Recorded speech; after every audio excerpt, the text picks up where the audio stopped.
Deidre, good morning. How are you? I'm good. I'm good. How are you? Let me just adjust my screen so I'm looking at my camera. How's that? Better? Yep. Um, well, thanks for coming on. I appreciate it. We only have 30 minutes, so I want to kind of jump in. I mean, you and I talk a lot, so there's a million topics I could cover. And by the way, one of the things I want to say, I was just thinking about this. A lot of people assume that being an investor is all about investing and then giving guidance to people. And one of the fun parts about my job is I learn a lot from you. Over the last few years, there are some moments where and I'm going to get to why one of the things we're going to talk about today, but like when you sent me that text last week, I was like, man, that is really insightful and something that I've then been talking about with a bunch of my other companies. So one of the most fun parts about our job is just getting to invest with amazing people like you and then learning from you. Obviously, hopefully that's a two-way conversation, but maybe for folks that don't know you, just quick background on you and how you got to where you are and a little bit about Workboard, and then we'll jump in. Yep.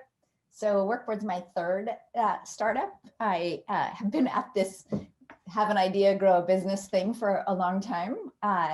The genesis for Workboard itself actually came from my experience after IBM bought my last company. And I was trying to lead with the same kind of mission alignment, metric alignment that inside IBM that I'd led inside my startup. And it was just phenomenally difficult. And there's, more layers, there's more geographies. And you and I both know if we don't have everybody mission aligned and clear on the metrics, the needles we're trying to move now, the needles don't move very fast, right? And so I just found it just brutally difficult to have that kind of momentum and alignment in big org, and had the giant aha moment that was a software problem, right? Yeah. That you could do that by having a software that was purpose built for getting everybody aligned on results, getting transparency, staying connected to the purpose and the mission. So that brings us. And that idea had kind of been around though. What caused you to feel like, I mean, concept of OKRs and alignment, and a lot of people were using BI and spreadsheets, but what caused you? Because I think a lot of people, and probably a lot of investors that you met with along the way, tons that I know well, didn't saw it as a crowded sort of legacy market that really didn't have opportunity for innovation. What gave you the conviction and the drive to say, no, fuck it, I'm going to go build something really compelling in this space? Because we'll get to that. You have game over. This is an amazing company. I think, first, I think it's genetics, right? I was born at, fuck you, I see it, you'll get it later. I'm fine with that. Just mindset, right? Like, I don't need you to get it now, right? I love that. I think the thing that the opportunity we saw, right, is there at the time when we started the company, OKRs were like a teeny tiny fringe thing happening in like 3 companies in Silicon Valley. And they were like largely irrelevant to the rest of the world. In big enterprise is an annual plan with this forced march of alignment that was so hard, so heavy, you'd only do it once a year. And then this endless cycle of monthly business reviews, ops reviews, quarterly business reviews, which nightmare. Really like half the time that you spend at work is in this sort of, I think, horrific process of getting aligned and driving accountability. And at its core is, what are we aligned on and where are we now? And that actually, my epiphany was for big companies is the reason you move so slow is you plan annually and you don't have anybody aligned on the plan. That's why you're so slow. And if you think about what startups do, they're iterating at a super high cadence. And I just thought that notion of iterating on what the strategic priorities are on a super high cadence needed to move to enterprise so they could have both scale and speed. And in order for that to work, that alignment had to be embedded in the operating rhythm. And people are talking about OKRs as individual employee goals in which you give people pay and comp. That's not how I think the issue, or what I think the opportunity is. It's we aligned on a set of results. Where are we now? I want to make a good decision today about where I spend my time. And that's like the operating and run the business model, not the look at it twice a year and decide whether you're going to praise or raise or punish. Like those are different processes, right? And I remember you telling me that the first time we met, and having been an operator and a founder and a CEO, and I think you said something along the lines of like, hey, why would you do an annual plan and update it quarterly? Like, wouldn't you want as a CEO, wouldn't you want to know kind of in real time, how every business, every product, every division is operating, like be able to sort of drill in and say, hey, how are we doing this month? And I was like, that makes a lot of sense. As a CEO, it just makes sense. Yeah. It's not, I think for people who are in that chair, it's not a hard thought, right? For people Right. who've never been in that chair, or worse, people who've never been in enterprise, like, yeah, that doesn't sound like a problem to me. Like, cool, I'll be back later. Right, Like, right, right, it's right. okay. It doesn't sound like a I problem. do like, by the way, I think that's a superpower of yours as an entrepreneur to sort of say, I don't need you to get it. I'm good. I'm going to go do my thing. And eventually you'll see what I see. I think that is a superpower of a lot of great entrepreneurs. Yeah. Yeah. That and tenacity, right? Like pain tolerance and tenacity. Yeah. Pain tolerance. Yeah. Yeah. Those are big So ones. you texted me a week ago and said, hey, one of the big challenges I'm seeing in the market is, and it just struck me as so real because it's kind of been a lot of our investing thesis and my personal investing thesis for a while now, chaos around us, right? Which you could argue had been going on for 4 years. But really with COVID, we kicked into like this crazy once in a millennium pandemic that people had never experienced, and they were thrown into work from home, and their, health is at risk. They're not going into the office. Like it's a massive shift in people's lives. And I think you said something along the lines of people are still in that mode. Mm-hmm. And yet, as we head into 2021, the business is rocking and rolling, and we have the greatest opportunity we've ever had in front of us. And so that disconnect, and by the way, I think a lot of companies are feeling that, right? We're in the greatest tech bull market we've ever been in terms of technology adoption. But people are still coming home. Their relatives are sick. They're worried about getting the vaccine. I mean, talk a little bit about, you sent me that text, what triggered it, and how have you been dealing with it at Workboard, and what are you seeing the best companies you work with do? Yep. So in the fourth quarter of last year, I started, it was really easy in conversations that I was having with other leaders, both at startup and growth companies and also super large companies, is they're really aware of the fatigue, kind of the teams run down, worn down. And I started looking forward to that and thinking, okay, we're actually through the worst, and we know how the story ends. We don't know what day it ends, but we do know how the story ends, right? And so then I started thinking, you know what, you got to make sure that you do in Q4, you do the right things to make sure you have energy for urgency in 21, right? You can't get everybody to operate with urgency unless they have enough energy left to do Right. that, Such right? a great point.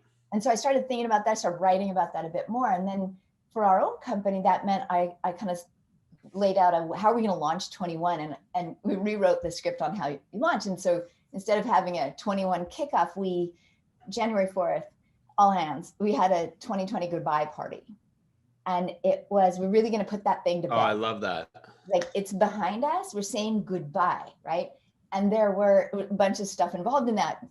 But it was all play, 100%, the whole all hands, which was like 6 hours, 100% about laugh, connect, put it behind us. And I need to do that with my kids. It helped. I felt, it's funny. I felt a little bit like yesterday was a little bit of that. I'm kind of tearing up. The inauguration. Yeah, For my kids was like a defining moment where they're like, we're putting that behind us. Yeah, 100%.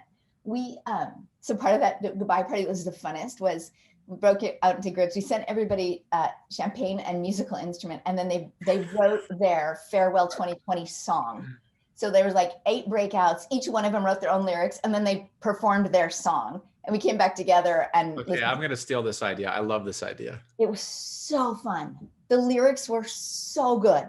And the boldness of like making Zoom music together on lyrics you just wrote with kazoo and ukuleles was so good. It was, anyway, the laughter was like its own therapy, right? And then, okay, it's gone. And we sent it out with a laugh. And then we moved the following week into what we call OKR week, right? Which is we kick off with the purpose and everybody aligns OKRs. But even then, and this is why I sent you the text, even then, even though it was, okay, it's gone, we have a huge growth year in front of us. Hey, by the way, we had a huge growth last year, but you were in your bunker and you didn't notice. We have a huge growth year in front of us. But even then, I felt like people were still operating with a safety mindset. Yeah. And I needed them to shift into acceleration mindset, right? And that was what prompted it. Like, the safety mindset was so deep and so kind of existential for so much of that year you're not even aware how much you're still living in safety and protection, right? And that's not growth, right? That's sameness, right? It's funny. I'm on a nonprofit board here in the Bay Area, and we had a board meeting yesterday afternoon, and I don't know, 20 people in the room, or, not in the room, but on Zoom. And we were talking about the budget for the year, and we have a major event we put on in September every year, and should we do it? Should we not do it? What, blah, blah, blah. And one of the people who's on the board raised his hand and said, hey, I just want to give you guys a little bit of insight in the way I'm thinking about things. He runs this business. It's got a golf course and a restaurant and a meeting facility. He said, I'm fully booked from July on. Mm-hmm. And everybody said, aren't you worried about the pandemic and the vaccine? And he said, guys, I don't have an option. I've got to be full throttle. I'm sure there will be issues that I'm going to have to deal with. I might have to deal with cancellations, but I had to get my head around, as a business owner and with my team, we're on. We're out of the mode of being scared and worried, and we'll deal with all the stuff that comes along with trying to be open, but we've got to go. Yeah. I just thought it was really interesting because you literally had everybody else in the room was like, well, if he's going, then we should be going. Let's go. Yeah, exactly. Yeah. Yeah. It's, we have at Workboard, right? We have a huge growth opportunity and a tailwind and lots of goodness, right? And so there's also duality of my situation doesn't suck, right? And lots of people's situation does suck. And I think that for me, that's okay. I'm going to compartmentalize and then helping my team do that, right? Helping them, literally what I posted this morning, like choose optimism. I saw that. Yeah. Active choice. Just choose it. It's the easiest choice, actually. Better way to live. Lean into that, right? And 100%. The draft. People can draft behind you on your own optimism, right? And just lean forward into that. And I think sometimes confuse optimism with not being empathetic to the challenges of the people around you. And so maybe that's a good thing to cover as well. You did a lot of extraordinary things last year with the team, for the team. So it's not like you're just like, hey, I'm optimistic, and by the way, I'm oblivious to all the things happening around me. Talk about some of the things you guys did from a people and cultural standpoint that helped your team get through, a really, I mean, Q2 was like, the business is rock and rolling right now, but Q2 was like, was rough. Yeah, exactly right. So when we headed into Q2, none of us, not a one of us on this planet knew whether it was a V, a W, an L, or a U, right? No clue. And so you kind of have to make a set of decisions like, how are we going to operate, right? And so we're going to operate like it's a U, and I have no idea how the base of the U is, right? And so you shift everybody from where we were before. Was actually the number one mantra was, you're not hiring fast enough. That was Q1. Q2 is, you can't hire anybody. It was just a complete reversal. And the MNX fear was super high. So we literally have sent people flowers every single week of 2020, right? Just bring a little bit of brightness in, just tiniest thing. It's like so simple. And it had a really crazy impact actually on people over the course, right? Which is a little bit of kindness every single week, or what we call moments of joy. We had graduation for... I just want to capture that though. So you literally sent flowers to people's home every single week. Every single week. Every single week. Yep. I'm guessing not a lot of companies did that. No, I don't think so. I don't think so. And you know how it's so ridiculously easy that it's just, and it's so simple, right? And what happened, unintended consequence, everybody in the house, which included like more people than your office, right? The partners, the kids, whatever, that dividend actually was for everybody. The number of other people in the house that got connected with what now we call the village was awesome because of those flowers. We had graduation ceremonies. So we had kids graduating from kindergarten, every grade, and people graduating from grad school. We had one grad ceremony. We sent gifts, packs, diplomas, whole company attended the ceremony. It was awesome. We changed the label to like, this is a village. And the village includes all those people creeping in and out of our Zoom calls, and just bring them into the mix for it. We increased our mental health support and resources. We obviously did several stipends for make your life and your world comfortable, like make sure that you're in a comfortable place and location. A whole bunch of just surrounding things where safety, comfort, connection, and compassion. Like on a constant drumbeat, right? And it was a super hard year for me personally, like on so many levels above and beyond the pandemic stuff. I know. And still choose And optimism. so how do you, I think a lot of that is experience, right? I've been in tech for a long time. You've been in tech for a long time. And so I think younger founders struggle with, they're dealing with their own things. And then and I remember this as a 27-year-old founder coming in, everybody's looking at me like, hey, what are we going to do? And I was kind of making it up as I went along. How did you help some of your younger team members who at some level are making it up as they go along? They're learning, they're managing, they're leading for the first time. How did you transfer your kind of knowledge? Because by the way, like, just for folks who don't know, I mean, you guys grew 100%, business is cranking, like you're running one of the most valuable private software companies on the planet. There's a lot of reasons for you to be stressed. You mentioned a lot of stuff going on personally. How did you then compartmentalize that or translate that to helping your team be successful in their roles? Because I think that's something that a lot of younger founder and CEOs struggle with. Yeah, I think it's a little bit sort of just I think a bit of the wiring. So in a crisis mode, right? I'm just not the person who runs screaming from the room, right? I'm the person who says, it's okay. All right, get in a line. Hang on to the person in front of you, the person back of you. We got this, right? Yeah. All year long, that's just kind of where I lived. And that meant just a steady, and up the communication really, really high. Hosted walking, ask me anything. It's like, okay, guys, let's move together. We got this. Let's just like ventilate a little bit of that energy that's driving you nuts, especially in Q2. Was just a steady tone around it, right? And really demonstrable, consistent optimism, not denial, not that. Like, this sucks, you guys, shitty week, for sure. So much uncertainty. And still, we've got this. Yeah. Here's what we've got. Here's what we work from. And the first thing we work from is all these people in this village with you, part of your network. You're going to be okay. We're going to be okay. And then raising the beat on that in Q3 and Q4, we're more than okay. Right. We're more than okay. And then the goodbye 2020 is we are so much more than okay. We had a ridiculously good year as a business, right?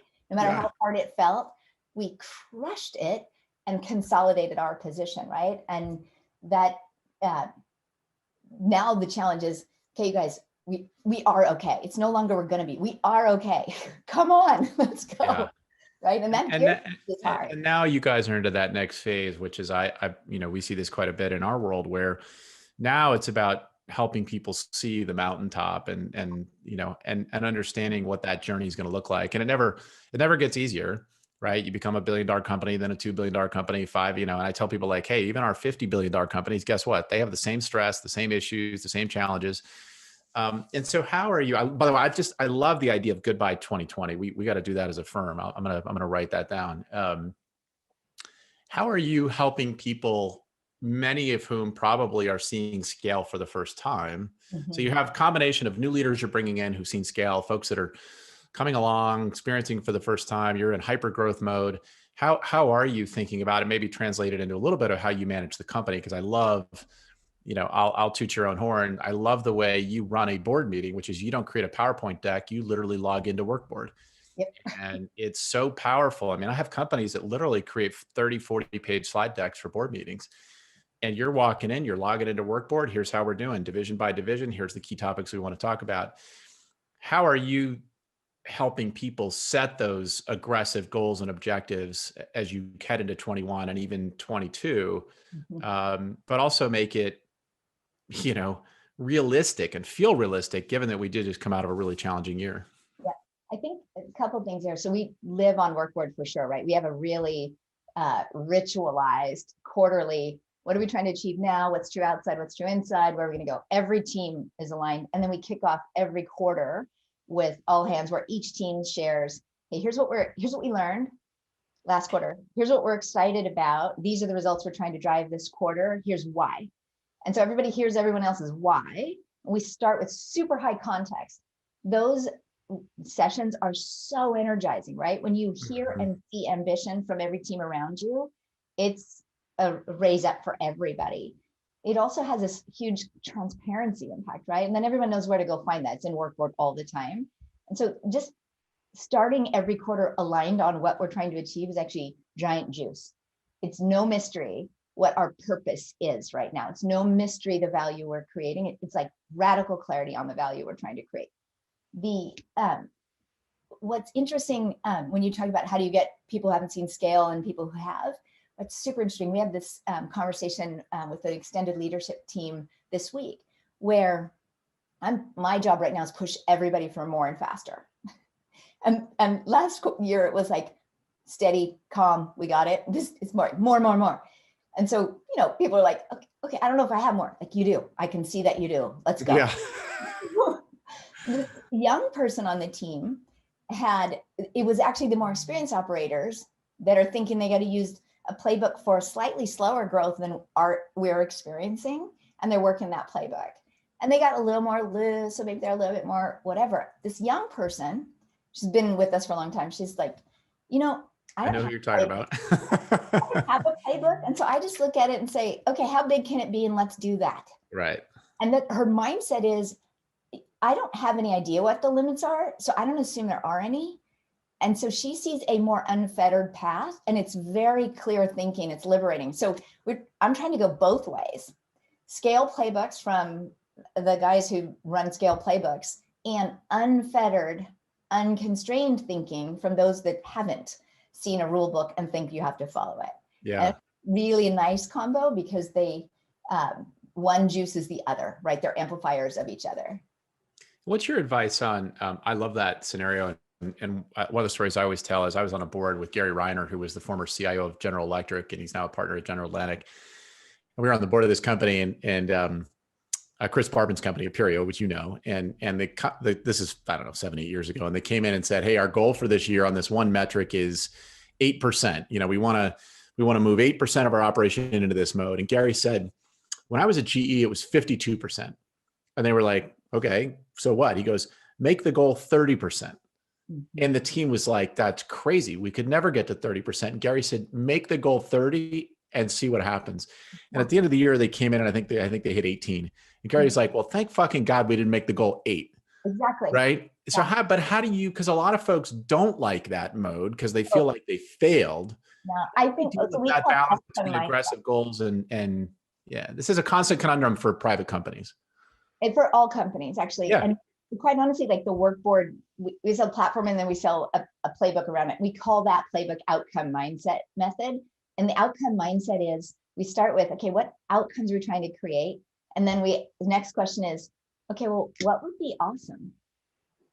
Let's define what awesome is. Let's rally for awesome. Let's prioritize for awesome and see how close we can get. And then next quarter, we're going to be way higher on the mountain than we would if we aimed for predictable, right? Or we aim for the most probable outcome. And I think your most probable and your best possible are never even close to each other, right? And aim here. Right. And then reward people who reach. And then I think the next thing is you reward learning, not success fail. Okay, what'd you learn when you aim for great? Well, I learned that we have nowhere near enough capacity and we're a bit delusional. Cool, let's fix that. Or I learned that I was aiming at the wrong thing. That's not actually what great is. Great's over there. And now I know, so I can aim in the right direction next quarter. Like literally you're learning way faster if you're organized around great. You asked a question about earlier, like how do you, when you want an ambitious agenda, how do you get people? Yeah. And I think it also ties into sometimes people's fear of OKRs. Like I don't want to set too aggressive goals and to be measured to them. Yeah. If I say 11 and I only do 9, am I going to get punished? How do you deal with that? Yeah, like we have this whole coaching program, right? Which is, there's 2 kinds of coaching. It gives what I think of as people permission for ambition. And if you're not giving permission for ambition to everybody in your company, you're fucking up flat out. It's that straight. Right. If you're telling them, nope, no ambition. We won't have ambition here. We'll have predictability. You're going to get predictability, but I promise you it's going to come at the cost of mediocrity. And you'll never get greatness. Yeah. That's what predictability is, right? You get my most mediocre answer, you get my safety number. But I don't want your safety number. I want your ambition, right? So for teams, we teach them really permission for ambition. For leaders, we coach them in a very different way. And part of that is we don't use the word OKRs much in that coaching. It's like, what do you really need? You need a culture of ambition. You never were aligned on results, and you need them to focus on those. In other words, stop doing the dumb shit, start doing the things that really drive your best possible outcomes. Leader, you're guardian of that, but it's your job to create a culture of ambition, not a culture of compliance. Yeah. And how do you, I guess the question that I get asked from some, particularly younger founder CEOs is, how do I deal with, okay, the plan was aggressive and we didn't hit it? Yeah. Then the next question is, what did we learn? Exactly. Where was the friction? Is it capacity? Is it our own internal process? Is the market not what we think? And I just bake in the idea that we don't know everything. This is a giant duh for people, but we don't know everything. And everything, including the things we don't know, is changing all the time. Like the delusion that you have perfect predictability, especially when you're trying to do a longer range plan, it's just yeah. Plans are directional.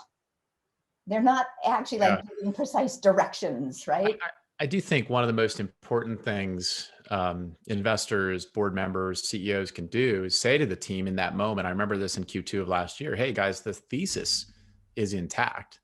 Right. Like I remember I had the conversation with another CEO, a very active, aggressive CEO who's in his 30s in March of last year. And he called me, he said, I'm really frustrated. We just raised a big round of financing at a high price. And he said, I feel like we're not going to hit that plan. And by the way, I led the round. Right. And I was like, dude, it doesn't fucking matter. Like the long-term thesis on your company is 100% intact. In fact, it probably just got better. Focus on that. Yeah. Do the right things in the near term to adjust and tactically deal with what's going on. But let's, tell your team, by the way, hey, long-term thesis intact. We've got to figure out how to deal with the battle. But like the mountain we're still trying to climb hasn't changed one bit. That's right. Yeah. I think hopefully all learned that being fluid about what the course is, right? Like the mission itself remains, right? How we're getting up the mountain, that changes. And I think having short-term clarity right now is so much more valuable than the idea that you have some kind of precisional clarity on long range, right? It's leave that aside. And in particular, if you'd taken kind of the mindset you entered October 1 with, if you brought that into Jan 1, you're moving too slow. Mm-hmm. Right. One question I love to ask CEOs is, how do you think about work and life balance? And we all feel like we're not doing it well. So let me just, take the pressure off. But how do you think about that? Because I don't have any. I'm the worst person to ask this question. I work on all the minutes of the day, except for the minutes where I'm exercising or eating, and I don't like to eat that much. I really don't care about it. So I'm just a terrible person to ask it. I love what we're doing. I love this mission and this opportunity, and I literally do it all the time. 5 a.m. Saturday, like I got ideas. Let me I know we talk on the weekends. I'm just not balances. I would say this, what I think about balancing is I need to balance the duress and the joy, which I don't think means my work and my life. Like you get duress and joy from both, right? From all kinds of things. And those things need to be, my opinion, in balance with each other. And fundamentally because they relate to your health as an entrepreneur athlete. And so very utilitarian in that sense, like you eat food before you go for a long ride or you bonk. It's kind of like that. You keep those in balance so that you're healthy for the race. But having said that, huge privilege on my part. I'm married to my co-founder. And so we have complete alignment on the work-life balance thing. And we don't have one person saying, seriously? You seriously going to do that again? Right. But you just sat down. It's like, it's 8. Like, what do you mean you got another Zoom call? Like, we both are like, oh, what time's your next Zoom call? Okay, cool. I'll do mine at 8 too. Right. Yeah. It's way more like that. And that's actually super liberating, particularly when you're having fun. Right. Yeah. It's funny though, in the investor world, there's a lot of people who fear backing husband and wife founders. And I had a great experience with Mike and Cass Lazaro at Buddy Media. We backed Adi and Alon at House, you and Dariush. Like if you get it right, there's a symbiotic scenario that works out great. And it's fun to watch you guys do it well. So I don't know a lot of other CEO founders who are married who don't have a lot of tension in their home life because the baby one is competing with spouse and n number of other babies, and that's not fun, right? We've each been in different situations where I was CEO somewhere and he was a CTO somewhere, and the pull was real, particularly because my job involved travel all the time, and you don't get to say, oh, you know what, I'm too busy, I can't deal with that issue. You're like, that's not your choice. And so I actually think the alignment is actually pretty helpful. mm-hmm. And nobody really talks about, my wife's so mad at me, she hasn't talked to me in N months because whatever, right? Like, but that's a real deal. That's a real deal. And not our real deal, which is actually, for me as a woman CEO in particular, that's super liberating. Hey, can we spend a minute? I know it's only booked 30 minutes. Do you have another minute? I want to talk about that. Yeah. What you are one of the few female CEOs in enterprise software in Silicon Valley. What's that like? What are the pros? What are the cons? What are some of the things that you've had to break through to get to where you are? Because it's obvious question. Yeah, I can't tell you what the pros and the cons are because I can only have this. I'm only this. I don't have an option to be something else. Right. But I would tell you that there's an extraordinary amount of shit. It's unbelievable, and I might be a slight scorekeeper where I have a small list of, maybe a long list of I'll be back later, don't worry. Yeah. Because it's the level of shit is just it's stunning. It'd shock you, right? And that's and I'm not a let me tweet about it person, but it's non-trivial for sure. And having said that, I grew up with 3 brothers and we're all super close in age, and it was lots of sports, fight, play all the time, and you either had to hit hardest or run fastest, and so there's a whole other part of it. It's like, okay, I can get you a decent shot at both hitting hard and running fast, and it will be fine. Yeah. So there's some preparation for that. I think a lot of, and I've been a woman CEO in enterprise startups for a long time, and the only one for a really long time. But what I hear common among a bunch of them is this sort of grow up with brothers thing, which is just like rough and tumble play, and like you roll with the shit. It's like, yeah. You have the same amount of shit I do, it's just different flavor than mine. But it's just, to me, I don't have a victimhood thing about that. I do have a commitment though to what I think of as the Underground Railroad. So pipelining really smart, capable young women up and through a stage of their career, free from harassment and crap at work, free from that, like zero intimation, zero nuance, zero shit that is pervasive, and enablement and a platform to be fully equal on the merits in their jobs. And I feel like that's a pipeline where I can like help them bypass the first role they might have in their 20s that can fuck with them forever in the wrong companies, in the wrong teams, and in the wrong dynamics. Well, as you know, this is something I'm passionate about. I have 3 daughters and I want them to feel like they've got every opportunity that my son has.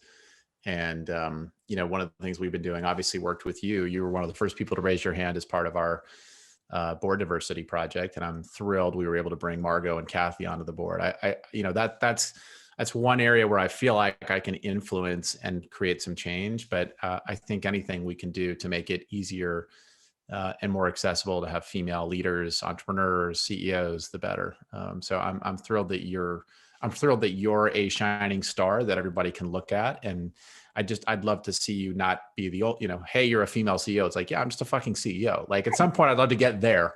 Yeah. Right. But we have work to do. So we're closer, right? We're actually moving now. I think 5 years ago we were like stalled out, but the efforts like yours with All Raise and women on the board, and my experience with you entirely, right? And the entire program was, I actually never felt like my gender was a nuance in your decision to invest in the company. And when I was raising the B, which you led, that nuance existed right, in other firms. And I think the first one is we're just free from that as a factor in decision-making on what bets we're going to make, which people we're going to bet on. I think you're a great example and a great lead in that arena, in that domain. Well, thank you. Well, hey, this has been great. I could spend hours with you. Like I said at the beginning, I always learn a ton from you, and I appreciate you sharing with others, because I think one of our jobs as leaders, you're a CEO and me as an investor, is to share with other people, help them. If there's a 30-year-old founder CEO that watches this and learns a couple things, we've done our job. So thank you for spending the time. I appreciate it. Awesome. It was fun. Thank you. Thanks, Deidre. Take care. Bye-bye.